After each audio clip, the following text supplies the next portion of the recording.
And I told him, I said, I can imitate your whole karate intro. He like, what? I said, yeah. So if you remember picture when they first came down the alleyways and he had that big old hat on. So I told him, I said, I can do all that.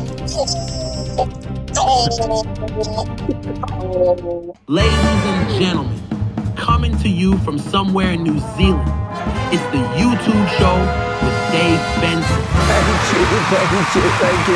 Thank you. Yes, pink today. Thank you for watching, thank you for pressing that button, and thank you for tuning in to The Dave Benson Show, proudly the #1 independent talk show on the planet. And I can say that confidently because no one else has dared to claim the title. And I bought the domain name first. This isn't a show for Hollywood's elite. They've already got every talk show in existence. This is for the creators, the storytellers, the weird, the wild, the ones doing brilliant things, often in silence, behind the scenes, or on a budget that includes leftover pizza. There's no PR machine here. No executive producers shaping the narrative. If you haven't subscribed yet, now's the time, please. It means such a big deal to us. And leave a comment too, even if it's just letting me know what snack you're eating. I read them all, even the one that said, Dave looks like an AI-generated life coach from a startup pitch deck. Hey, if the blazer fits. We've also passed another subscriber milestone and we're now firmly on the road to 5,000. That's not just numbers. I have to tell you, that's proof that the show matters. It's proof that people are watching, people care, and people enjoy. So please keep following, please keep subscribing, please keep telling us what we're doing well and what we're not doing well. We really want to know. And some of our extended show family are doing big things too. Terry Cleary, the bionic siren herself, just launched the weekly release. It's bold, brilliant, and pure Terry. The link's in the comments below. Please go and give her a follow, and maybe don't challenge her to a vocal showdown unless you enjoy losing gracefully. And Tom Paolino, who came on the show previously to tell us about his upcoming movie, he's officially wrapped filming, and he's going to come back and tell us all about it. And Tom, I hope you're bringing behind-the-scenes chaos because we are ready. All right, let's check into the digital world where algorithms rule and someone, somewhere, is probably lip-syncing into a blender. Starting off, Stephen Bartlett says, YouTube might be feeding creator videos to AI, so your heartfelt video about artistic burnout may now be powering a robot who's just not feeling creatively fulfilled. Perfect shopping stickers now in shorts. Now you can buy what someone's wearing while they fall down a flight of stairs in slow motion. Capitalism has never been so convenient. Auto-dubbing now expands to new languages, so your cooking video can now confuse people across multiple continents. Congratulations, you're officially global. Alex Earl's podcast becomes a vlogcast. It's not just a podcast anymore, it's a vibe. Ring lights, cappuccinos, and just enough chaos to feel relatable. 400 million hours of YouTube podcasts watched on TV. Some people watch thrillers. Some watch two creators discuss their childhood in 4K for 90 minutes. And honestly, both are valid. Apple lights up London in purple to celebrate podcasters. Apple's celebrating creators with big lights and bold colours. Meanwhile, I celebrate when the Wi-Fi doesn't drop mid-recording. Mark Macron calls time on WTF after 16 years. That's right, after more than a decade of raw, honest interviews, he's stepping back, and I get it. 1,300 episodes is enough vulnerability to last 3 lifetimes. But while the headlines buzz and platforms spin, we do what we do best. We talk with heart, humour, and guests who bring something real. And talking about something real, we've got some amazing guests for you today. Kicking things off, it's Adam Bomb Carral, a comedian with the kind of punchlines that land harder than reality. He's got edge, honesty, and he's absolutely not afraid to go there. We've also got Matthew Kenner joining us, a talented actor whose work spans stage and screen, heart and grit. He's bringing the kind of perspective you only get from living the craft. So, settle in, subscribe, check out Terry's new show. Tom, see you soon. And to everyone else, thanks for being part of something real. Let's roll the titles.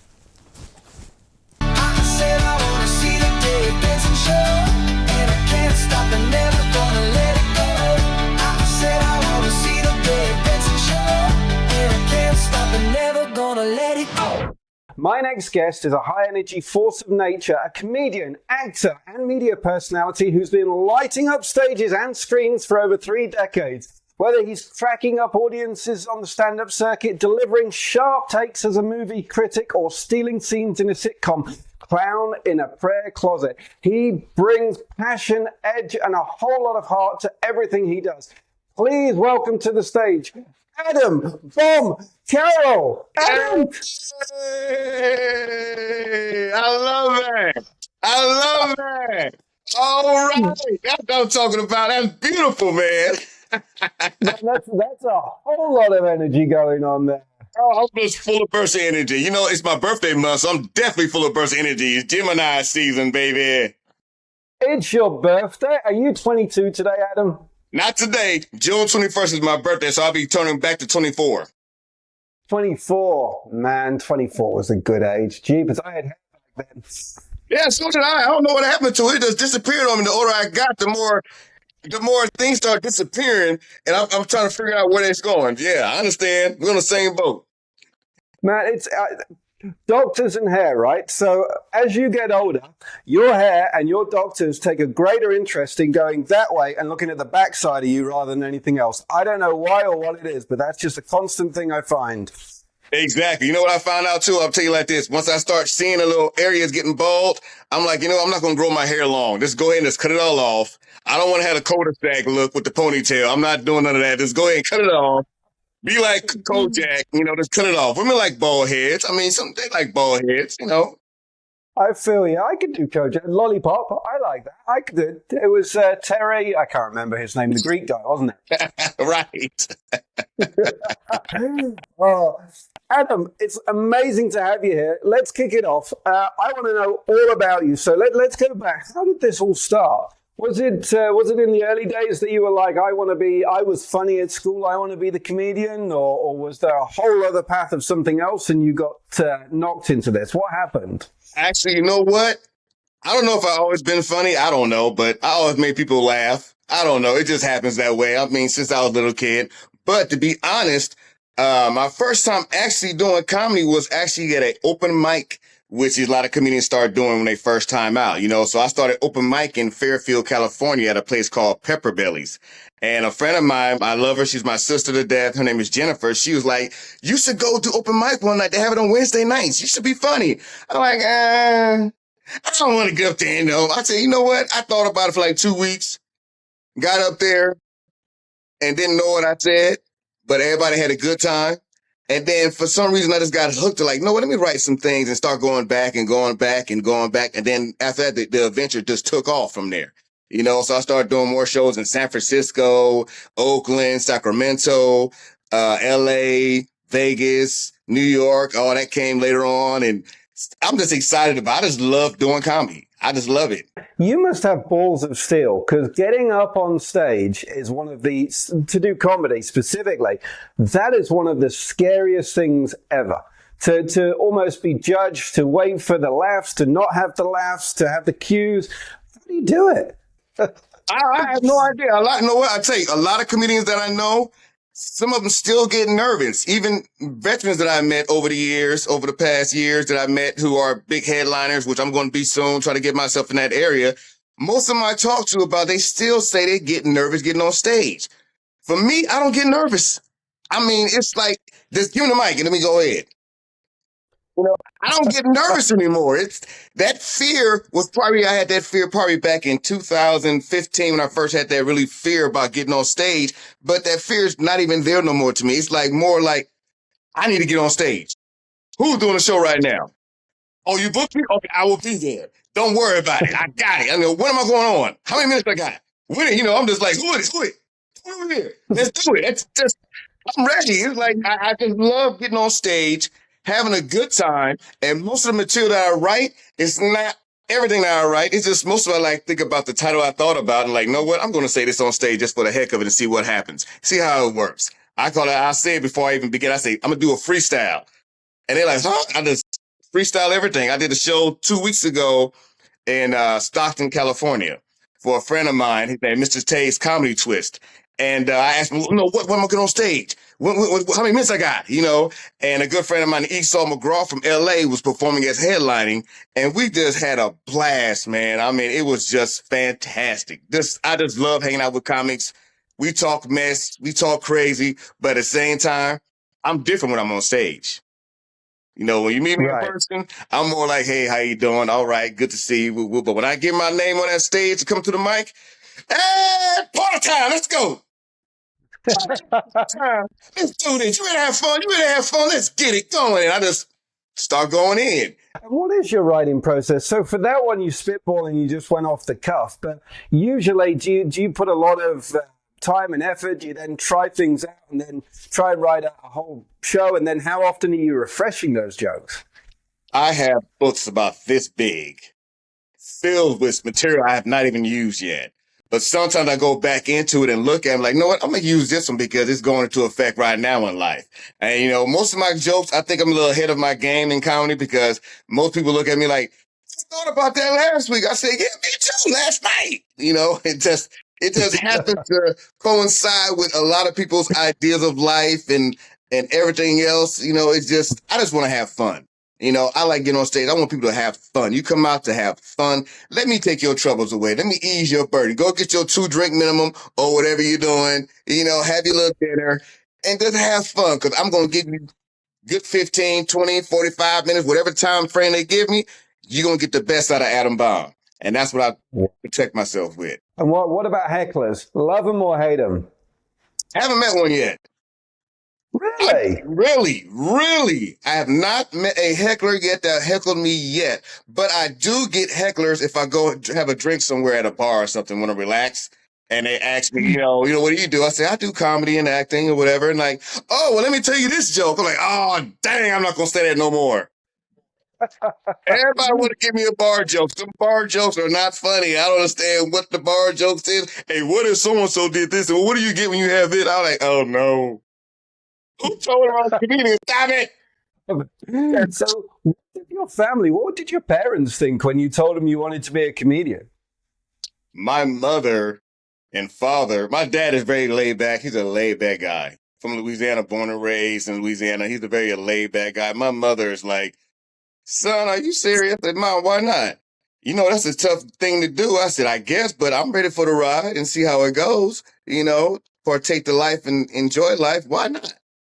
So they're mostly excited, but they still like, you're a comedian, my son. You know, we don't think you'd be doing comedy, or we didn't think you'd be doing theatrical plays or being an actor. Like you didn't think about that when you were little. I said, I didn't. When I was little, I was watching Bob Hope. I think everyone was watching Bob Hope. He was everywhere. So. And Benny Hill. You know, I didn't think about being a comedian at all when I was younger. And who were your comedy icons? Who were they growing up, and have they changed now? Well, the ones I grew up with is basically I like the old school style comedians like Red Fox and you know, Mama's Made Believe, those style comedians, because they had no holds barred when they went on shows and did their shows. You know, I admire them because actually they're very historical comedians, you know, with the trials and tribulations that they had to go through in life. Coming up in the comedy world at that era was really tough. You know, it's really tough, you know, and I admire them, not for their career wise. I just admire them for the fact that what they had to transition themselves to become more noticeable in our era now. So that's what I admire them for. Yeah, they made big changes back then. They had to. I mean, someone had to. They had to break the mold, right? So, right, exactly. And that's my plan for myself. I'm trying to break the mold here, trying to do something different here, you know. Mark Curry out of Oakland, California told me, he's like, Adam, you are good, but you know what? You get hyper on stage. I can't help it. Can't help it. I can't stand on the stage and like most comedians you see on like Netflix or where they stand on stage and hold the mic and then look at the crowd and just talk. There's no interaction or anything. And it's like, I can't do that. I'm old school. I watch the old school footage of how comedians get on stage. They grab the mic, they walking across the stage every time they talking and looking at all the eyes and audiences that you see right in front of you. I like seeing that because it gives me an idea what I'm going to say next. That might hit this little crowd in the corner over here, or might hit that crowd in the corner over there. You know, it's certain things I look at when I'm looking at that crowd. So I love to walk across the stage and whatnot and make sure I have your divided attention. Do you pick people out to either poke fun at or just see what's going on with them? I never have done that. No, I've never done that. Audience participation. I've never done that because I have too much to say, I guess. I mean, a lot of comics like to do that. It's not really my thing. But you know, if I get a heckler later on in my future, then that heckler is going to be my target. But other than that, I mean, everyone's having a good time when I go. So I don't pick nobody out the crowd at all because they came to see me, they want to have fun, and I'm going to get that to them every time I get on stage. Now, you're wearing many hats, right? So you're a comedian, actor, radio host. Which role feels more natural to you? What are you sliding into now? Is it the comedy still, or is it the acting? Comedy always. That's my first and foremost. But the acting, yeah, I got an acting bug. Yeah, I got an acting bug. I actually like acting. I got to give a big shout out to Lisa B Productions, who actually is the producer and writer of the play that I'm in, Clown in the Prayer Closet. And she is doing the sitcom, which is coming out on Apple TV, Roku TV, on Edit TV app, all platforms. The second episode came out May 24th, and I just got the bug for it. My first theater play I did for her last year, I was nominated for a BMA award out the Bay Area. So it was a Black Music Festival Blues Award. And that was my first nomination for my first theater play. And I was very excited. Like, oh, wow. Somebody liked it besides comedy. Oh, yeah. All right. That makes a big difference. You know, I put myself on a platform where as a comedian, you know, if someone asks me, do you know how to act? I'm like, yeah.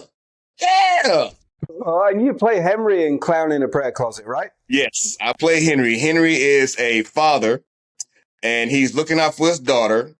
And the story is really about a young lady who's hanging with the wrong crowd.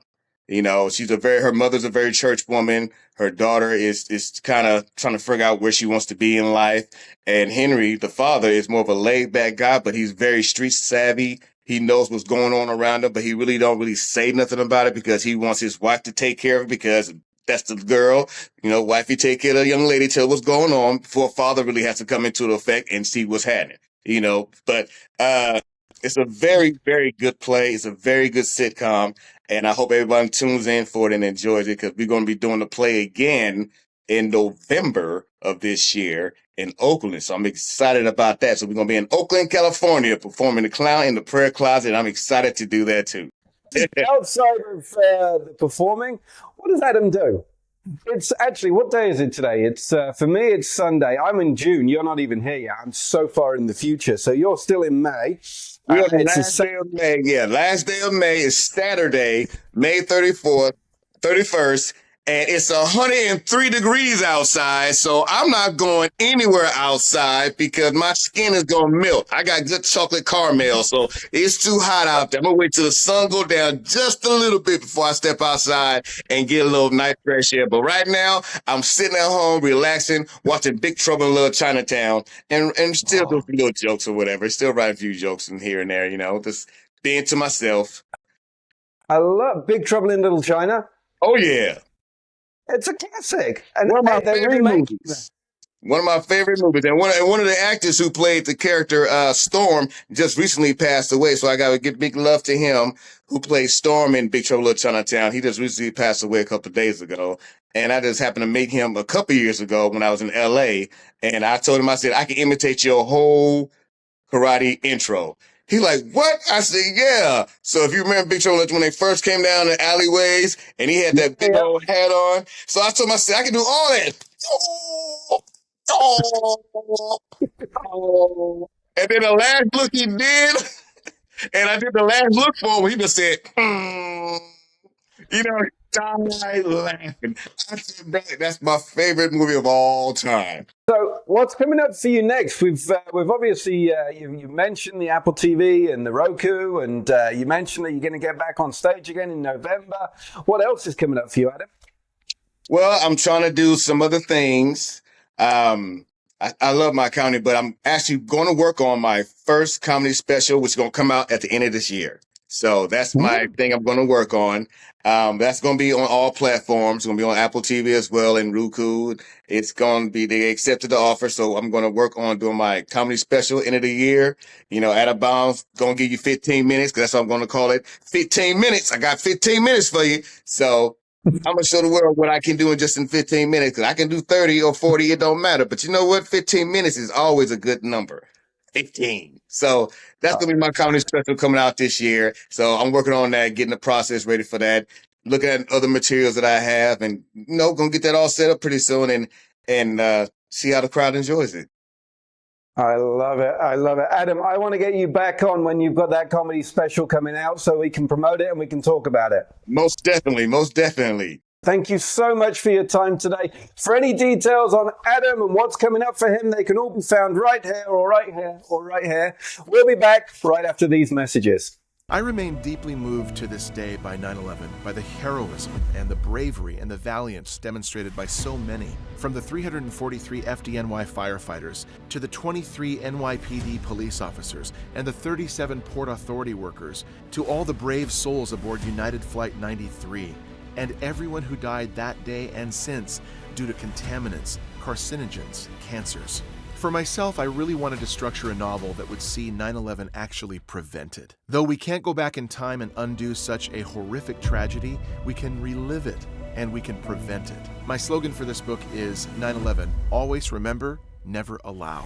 A weatherman living in Jersey City across the Hudson from Manhattan is struck by lightning. He's a weatherman, so of course he is struck by lightning. After that, he's able to receive visual imagery slingshot around the sun from the future of future atrocities. He just needs to be near someone who's going to commit said atrocity. He starts getting flashes, he starts getting visions, he gets nosebleeds. He ends up tailing Muhammad Atta, who is the lead hijacker of 9/11.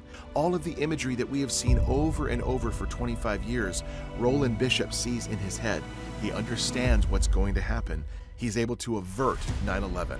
I know that's a massive spoiler, but how he goes about it is an Inception mindbender, very worthy of your read.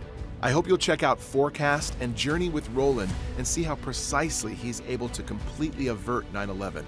The trick is, the lightning never left his body. When that happens, all kinds of craziness abounds and all kinds of new abilities are discovered. Journey with Roland in my best-selling 9/11 historical fiction thriller, Forecast. Thank you for your support.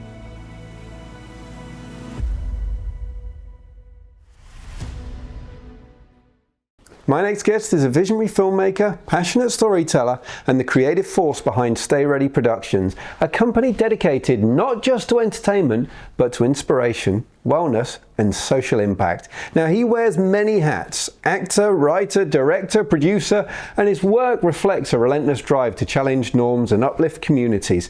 With projects that explore everything from gritty social narratives to reimagined genre films, and a brand new feature movie premiering on June 7th in Wisconsin. This rising talent is just getting started. Please give a warm welcome to Matt Kenner. How you doing, Dave? Thanks for having me. Oh, it's an absolute pleasure. Now, it's Thursday. Is it Thursday over there? Is it Friday over there? Thursday evening. And what does Matt Kenner do on a Thursday evening, apart from talking to me at 6 p.m. usually? A lot of times I'll come home from my 9 to 5 because, I'm a dad. I have 3 kids.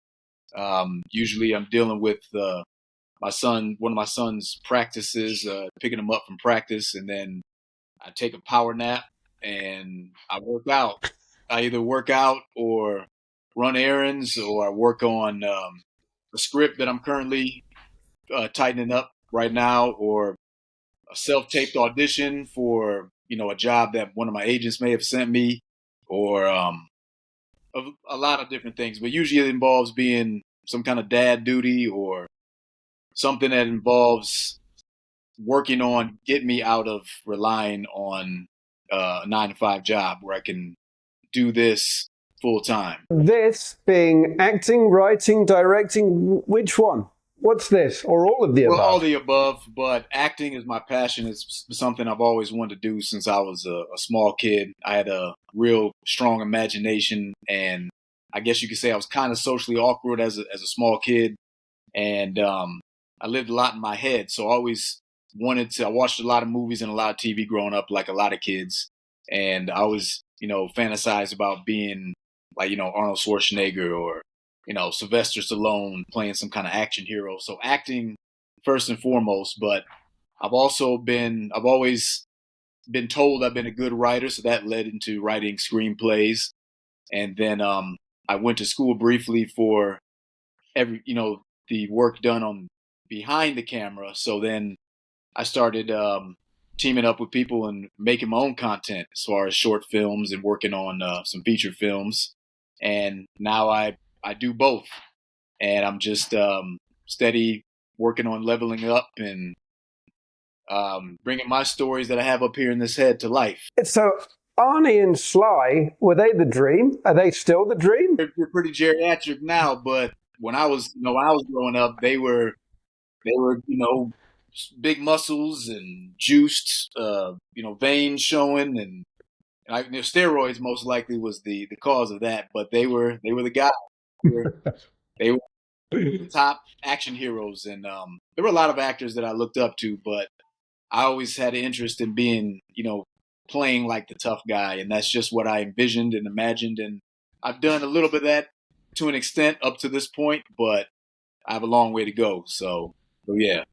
So you studied, you went to Milwaukee Technical College, and was that studying filmmaking or was that studying something else? Yeah, I went there briefly for a year before I joined the military out of high school. And at that point, I was just doing general ed classes, and I didn't know what I wanted to do with my life.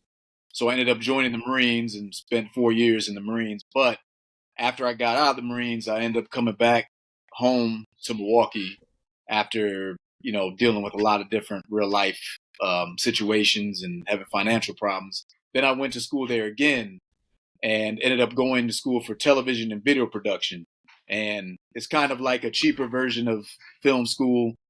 I was where the school owns the local PBS station.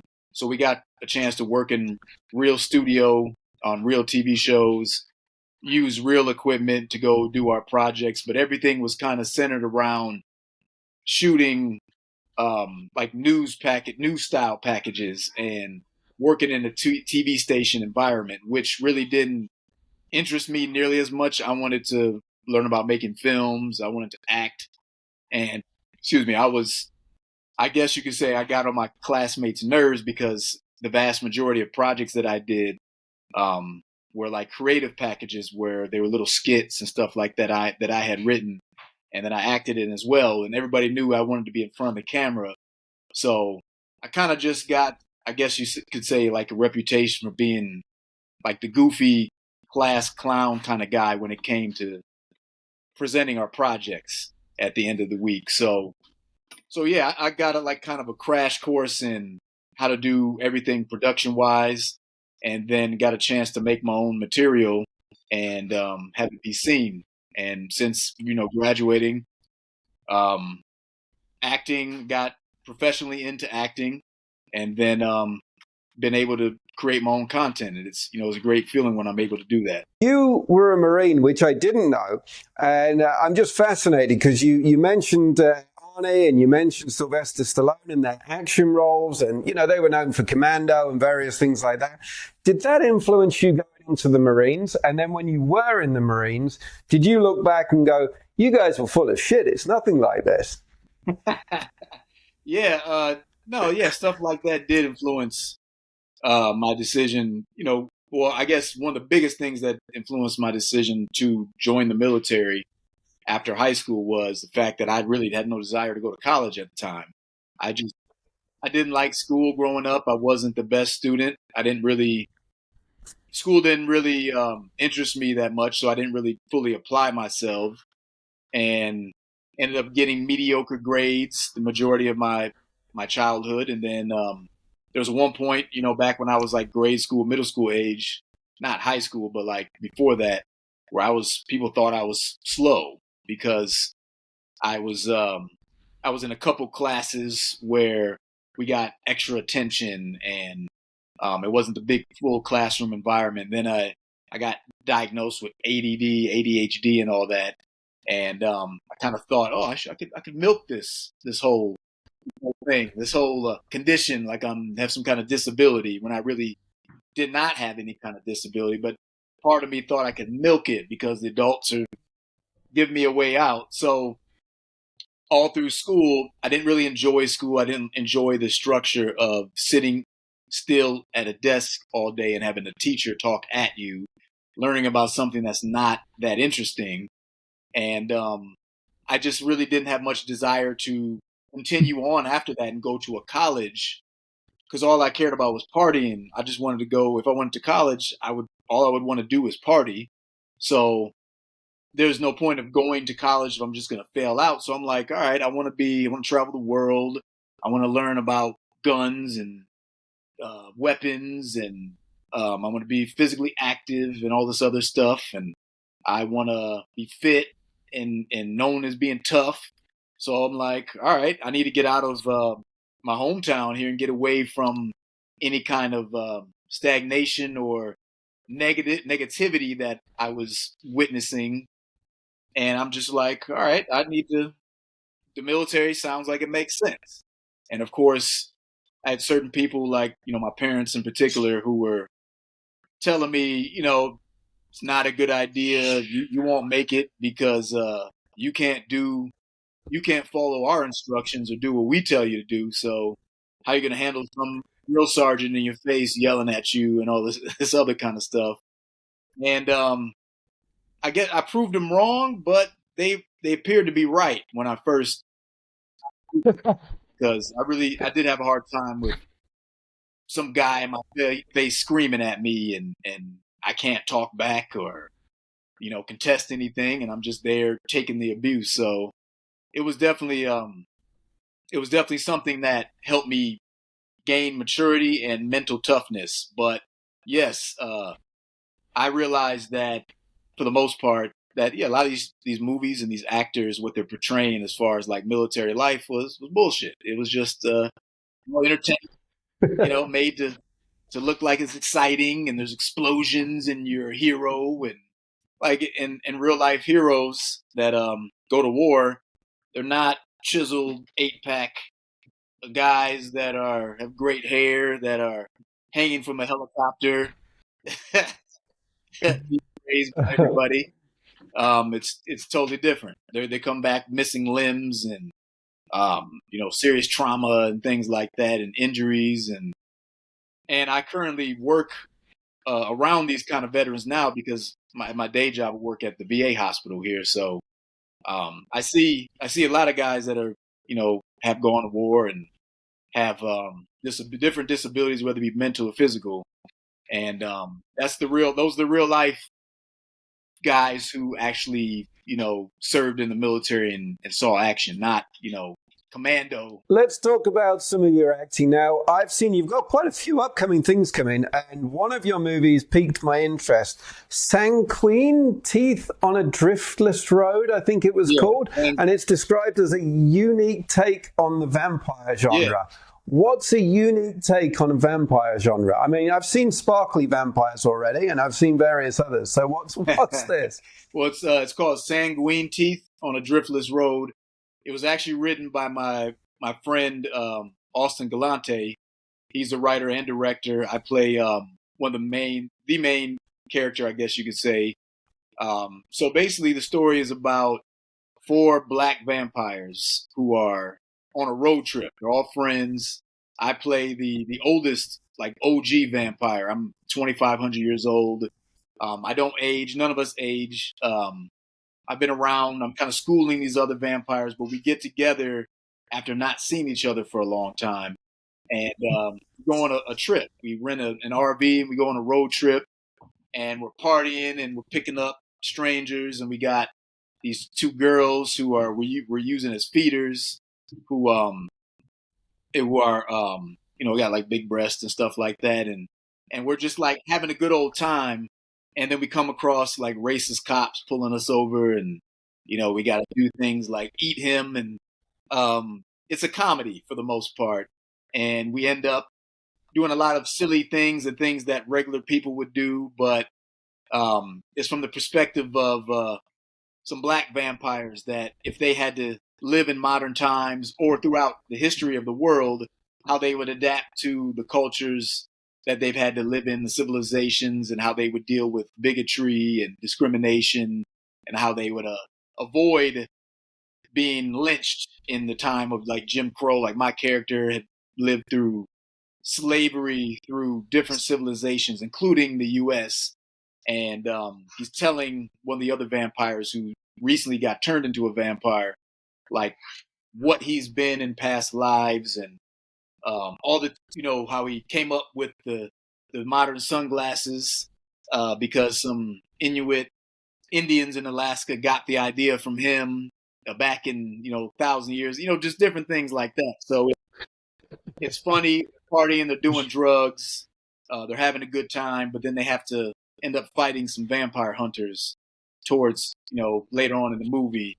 And there's a little bit of horror, there's some blood, and it's pretty much a wild ride. Awesome. Does it follow the standard rules of being a vampire? It does to a point. Like garlic and holy water don't do anything to vampires. And my character explains that wood does harm vampires because there's a disease that causes vampirism, and wood kills that disease or kills those cells. So a wood stake to the heart does kill the vampire. Also, sunlight does harm vampires, but vampire scientists have come up with new technology where we have this super strong sunscreen that we could just, wipe on our face and we're good to go throughout the day.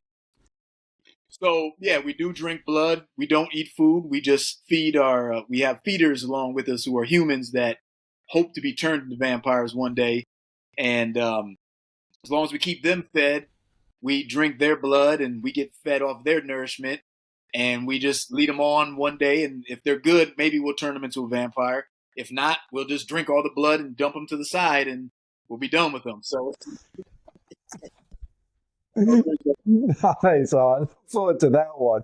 And talk to me about Stay Ready Productions. So that's the company that you've set up? Yeah. So Stay Ready Productions is I came up with the name based on a phrase that I used to hear back when I was in the Army. I was also in the Army National Guard as well as the Marine Corps. But the phrase was, if you stay ready, you don't have to get ready. So my motto was stay ready in terms of just being ready for life, ready for, if you're an actor, stay ready as far as always be ready to take control of, character and be ready to be your authentic self when playing that character. Always be prepared, always be ready. Currently, one of the main goals of Stay Ready Productions is to help actors, whether they're up and coming or even seasoned, but they may not be satisfied with the quality of roles that they're getting, help make micro short films for them to starring them to use as content for their demo reels. So a lot of actors, when they get started in the business, they don't have experience and they don't have footage to put on their demo reel, because a demo reel is their calling card when you're submitting. Yeah. I'm sure you're familiar with the demo reel. So Yes. A lot of new actors just don't have the experience to have footage. They haven't been on the popular TV shows or high quality movie productions or had large speaking roles to show to people, to show to casting directors, to show to production companies that they're auditioning for.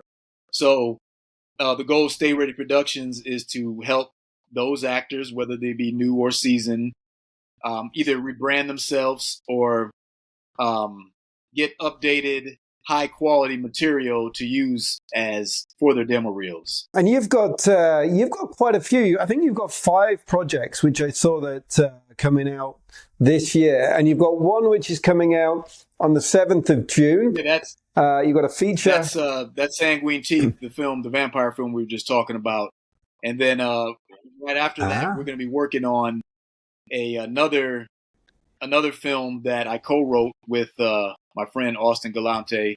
It's called What Have We Won? And it's another somewhat comedy slash drama or action thriller comedy type of thing. Man, that's cool. You're living the dream. I'm loving it. What is the dream movie? The dream movie would be to make a film that has a very large budget with where we're able to have all kinds of explosions and car chases and gun shots and fight scenes and all that other kind of good stuff that people enjoy.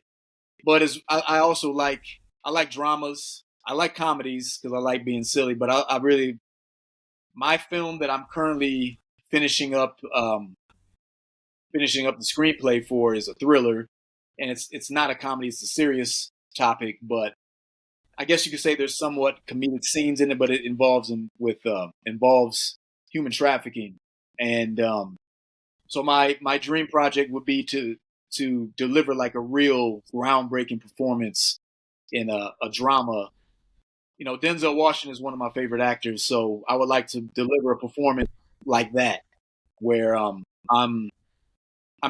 leaving the audience kind of, you know, with their jaws hanging with, oh wow, that was real intense. That pulled at my heartstrings, and I felt like crying, you know, after those are the kind of performance. That's the kind of film I want to do. And I would like some action to be involved, but I want to, you know, do also like a historic piece where I'm playing like a character from a previous decade, a real life, you know, character in history. And I'm able to portray that character so well that people don't know the difference between me and that real historical characters, similar to the way Denzel Washington portrayed Malcolm X back in the Malcolm X movie. So that was great movie, and that's I would say that's probably my dream film. It's a historical piece where I'm giving a very powerful performance. Are you doing your own stunts? Yeah, I don't know if I'd be on Tom Cruise level as far as stunts, but I don't think anyone's on Tom Cruise level. But to an extent, I would. Yes, to an extent. But I'm not jumping off like, you know, the Khalifa was that tallest building in the world in Dubai. I'm not doing like I'm not going to hang from the top of the building like that or something. But but yeah. What's next on your creative bucket list? Well, what's next is getting my film, my feature script made. Getting the film funded is like one of the biggest challenges I'm finding out for a filmmaker. Getting it funded, well, I would say it's not even the biggest. Come to find out, getting distributed and getting marketing it is the biggest. But getting that made, getting it funds raised, getting it made, and then getting that out there to the world would be my next goal. Is my next goal on bucket list, and then getting also booking a major role on a film that is on Netflix, some Netflix film that's seen by millions of people. That would go hand in hand with that. So hopefully maybe I can get my film on Netflix or one of those platforms one day. And then also get casted as an actor in somebody else's project that gets put on Netflix or Hulu or one of those. And then just level up from there. Keep going. I love it. I love it. Matt, it's been an absolute pleasure to catch up with you today. Thank you so much. Thank you for having me on. I appreciate it. For any of Matt's details, they can be found right down here below. You can also see his upcoming movies. We'll make sure all of the details are there or in the comment. Stay tuned. We'll be back right after these commercial messages. The devil lives below and he tells me where to go.